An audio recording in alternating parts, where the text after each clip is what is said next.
Saya ingin mengingatkan lagi kepada kita semuanya bahwa pembangunan sektor pertanian ini adalah pintu masuk untuk mengatasi masalah kemiskinan yang sudah menjadi problem kita bertahun-tahun dan juga menekan ketimpangan, baik ketimpangan wilayah maupun kesenjangan antara kaya dan miskin.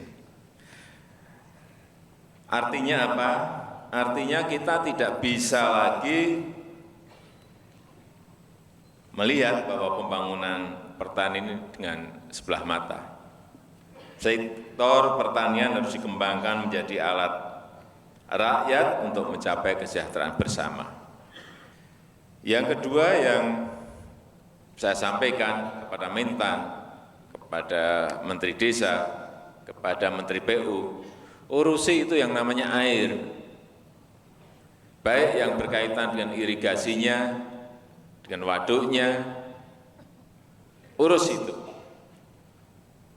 Karena kunci dari peningkatan produksi pertanian adalah air, tidak ada yang lebih penting dari itu.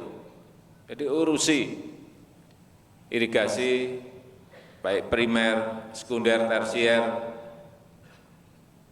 yang 52% rusak, yang tidak pernah dibenahi, yang tidak pernah diperbaiki. Kalau ini diselesaikan dan air bisa mengalir ke sawah-sawah kita, saya sangat meyakini itu akan meningkatkan drastis produksi pertanian kita. Yang kedua yang berkaitan dengan embung, tampungan air ini juga sangat penting sekali, terutama di musim kemarau.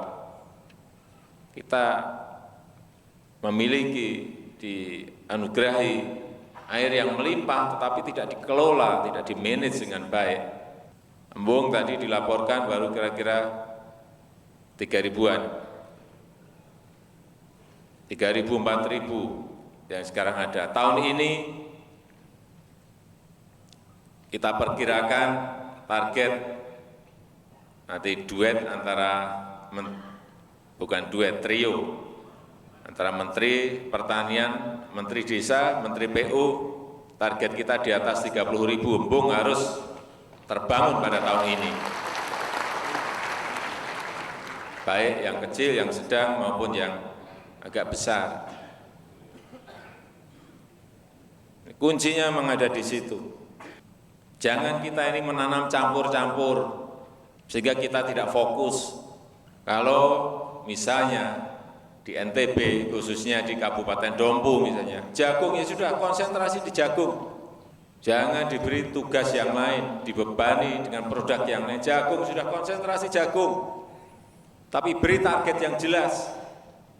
Kalau targetnya nggak kecapai, lihat secara detail problemnya apa, masalahnya apa.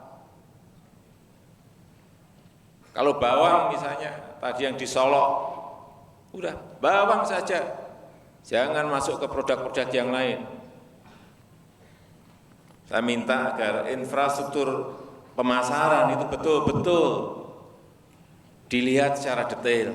Saya kira Pak Menteri Pertanian duet dengan Pak Mendak ini sekarang duet yang saya lihat duet yang paling bagus dalam mengelola produk-produk pertanian. Siapkan yang namanya logistik platform, siapkan yang namanya retail platform. Dalam dunia IT yang sekarang ini kita hadapi, tanpa itu jangan berharap ada efisiensi. Sehingga mata rantai di lapangan, mata rantai pemasaran, mata rantai yang sekarang dikuasai tengkulak-tengkulak, itu bisa dipendekkan dengan kita membangun sebuah logistik platform dan retail platform yang ini akan meningkatkan harga petani dan akan menggarahkan produksi pertanian karena produksi mereka, produk mereka dihargai oleh pasar, dihargai oleh konsumen, naik harganya, meningkat harganya. Sehingga ke depan seperti yang saya sampaikan pada Menteri Pertanian, Menteri Perdagangan, Menteri Desa, bahwa kita harus bisa mengkorporasikan petani. Petani ini kalau sudah clusteringnya dapat, kemudian tahapan berikutnya dikorporasikan. Artinya skala ekonomi itu harus ada. Tanpa itu kalau hanya kecil, tidak dalam skala ekonomi, tidak ada efisiensi di situ.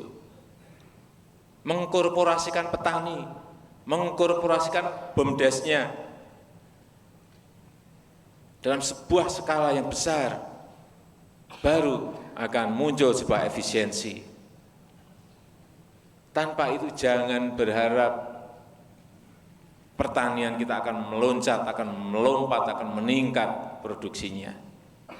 Saya kira itu yang bisa saya sampaikan pada kesempatan yang baik ini, dan dengan mengucap Bismillahirrahmanirrahim, Rapat Kerja Nasional Pembangunan Pertanian 2017 saya nyatakan dimulai dan dibuka.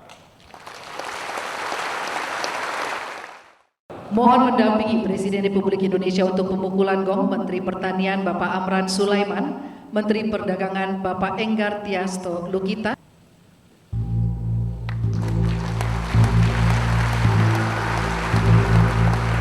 Rapat Kerja Nasional Pembangunan Pertanian 2017 telah diresmikan. Kami silakan untuk menandatangani dokumen secara